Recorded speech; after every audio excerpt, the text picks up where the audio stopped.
What's up everyone, my name is Mike and welcome back to my channel, and today we're talking part 2 in our 3-part series of what happens in VeVe's future. Part 1 we talked about acquisition and merger. That was a hypothetical what if VeVe gets acquired or it merges with another company in the future, and what that looks like for the future of VeVe and our collectibles. Today in part 2, and what I already said is the least likely, my thought on what would happen in VeVe in the future is that VeVe folds away into oblivion. They become nothing. They fall away from this space.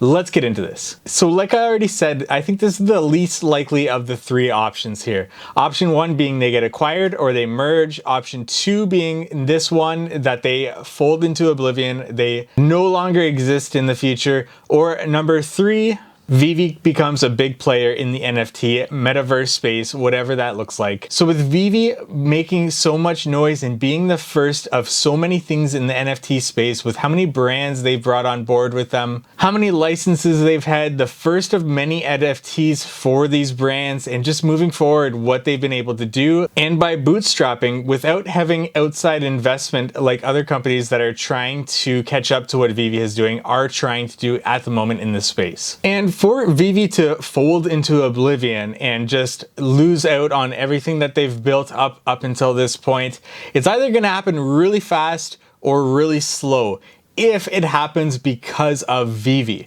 Now there's a whole other story if something happens, if we're in a bubble in this NFT space, if NFTs really aren't the future, if the metaverse is just a joke. This is something that's a bigger picture thing that's outside of VeVe's control if this stuff is the case. Because if we are in a major bubble, if people see digital collectibles as a joke long term and there's no real value to them, there's no demand, what VeVe has done and what other companies are trying to do in this same space is just gonna fold away, and it's gonna become worthless in the grand scheme of things because there's just no demand there. And I think that's the least likely thing. I think it's the least likely that NFTs aren't in the future in some way, shape, or form. The metaverse doesn't come and make a huge impact in the way that we live our lives. I think this is going to have a major impact on our social lives, on the way that we seek entertainment, on so many aspects in so many areas of our lives.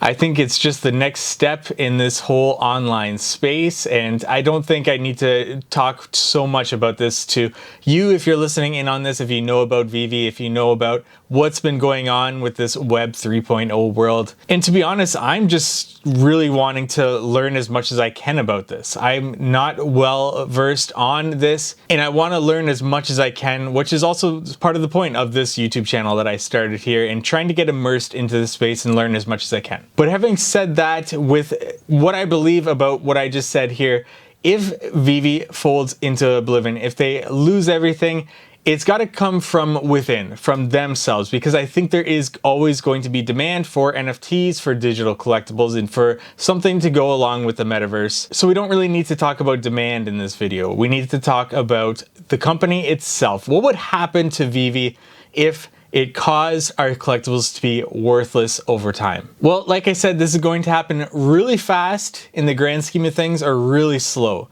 And the fast way it happens is if VeVe doesn't hold up to what they've been promising. And I know that you could go back in time and dig up tweets and dig up news releases about VeVe's game plan to bring gamification, bring the MTL much quicker, and to roll out everything that they've got going on in the pipeline. And they haven't been fulfilling these deadlines, and it's got some users really frustrated with them. But over time, in the long term, it does seem that they have been living up to what they've been promising, and we can only cross our fingers and hope that they're going to continue to roll out things like the MTL, roll out things like gamification. Even if you go back to the Ecomi white paper, you can see their game plan that they had, and that was back in 2018. We're in 2021 now.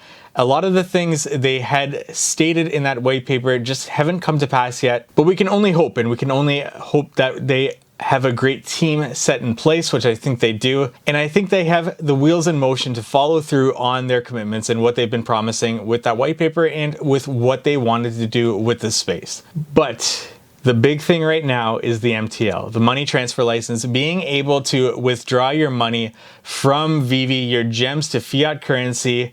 That is a pivotal moment right now with VeVe. How does this work? How does it affect the market? How does it affect VeVe? And if the MTL doesn't work, we see VeVe really drop off, because this is something that people have been waiting for a long time, something that's been promised for a long time. And if it doesn't work the way people want it to, or the way VeVe wants it to, we're gonna see a fast drop off in VeVe. Now, I don't think that we need to worry about this. I don't think that this is the case. I think that they've broken the worst news of it, being that there's a 10% fee to withdraw. And I think you can look at that 10% and be amazed and be infuriated about an extra 10% being withdrawn from you, from the profits that you've made. But ultimately, you got to look at the bigger picture with this and think about the fees that VeVe incurs in being in business, and what Google and Apple take away from them for us to purchase gems through the app stores. I think that's a major reason behind that 10%, as well as their partnerships with the MTL provider, with the Know Your Customer provider. I think that's a video for another time, talking a little bit more in depth about that. But if MTL fails, if they roll it out as they're rolling it out right now to beta users, and they start to expand that offering to more and more users, and there's bugs, or it just doesn't work, or there's complaints, or people aren't getting their money, whatever it might be, if this isn't rolled out the right way, the way that VeVe needs it to be rolled out, the way that us as users need it to be rolled out, if it doesn't work, we are going to see a fast decline in VeVe.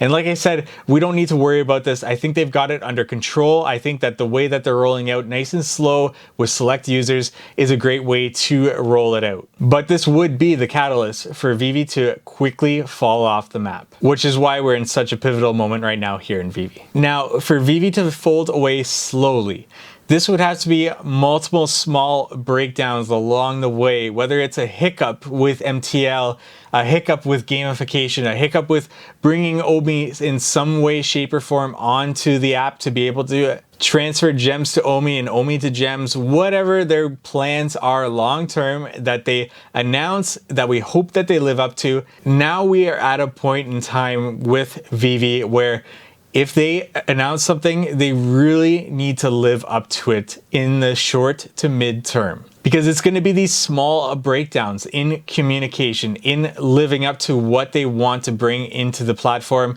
that's going to slowly grind away users' trust, especially as they see a hockey stick growth in the users that they're bringing on. You definitely don't want to grind down that trust in those users as you continue to grow. Additionally, they're going to see more and more competition. And if the competition is living up to what they are announcing, we're going to see VeVe users flock to the competition if they're offering something similar and brand licenses that are similar. Take Recur, for example. They offered MTL almost immediately, and that really put the pressure on VeVe to get on it and get it out. It's those things that once you have competition in the market and they're living up to what they have promised, it's easy for consumers to look over at where the grass is greener and start to hop over that fence and move over to a new platform. Which brings me to my next point with competition. That's something that's going to be slow, and it's going to start to take away market share from VeVe. So VeVe really has to distinguish themselves between their competition,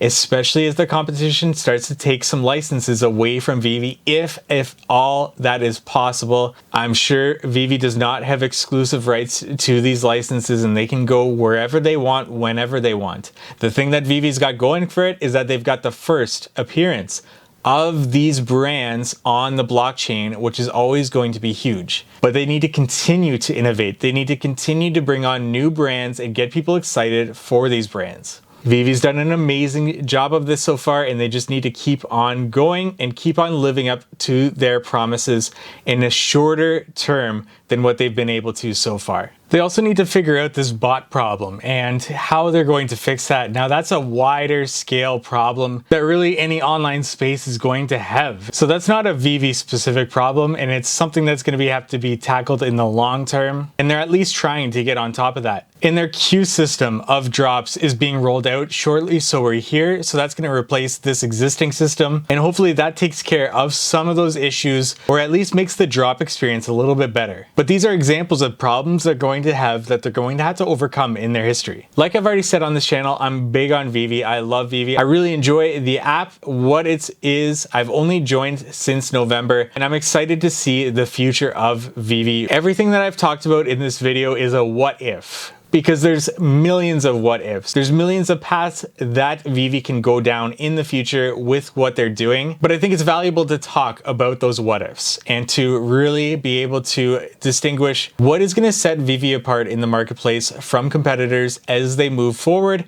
and what are the possible catalysts to cause VeVe to fold in as a company and our collectibles to go down to zero. And like I've already said, I think that this is the least possible avenue that they go down. I'd love to know your comments on this video. What do you think that I talked about that you disagree with, agree with? Leave it in the comment section below. I'd love to hear about your opinion on this and what VeVe's been doing so far. Comment section, please. And like this video if you enjoyed everything that we've talked about here. If you got some sort of value out of it, that like goes a really long way for me, as well as a subscribe that really tells me that you want to hear more about VeVe on this channel. Thank you so much for watching.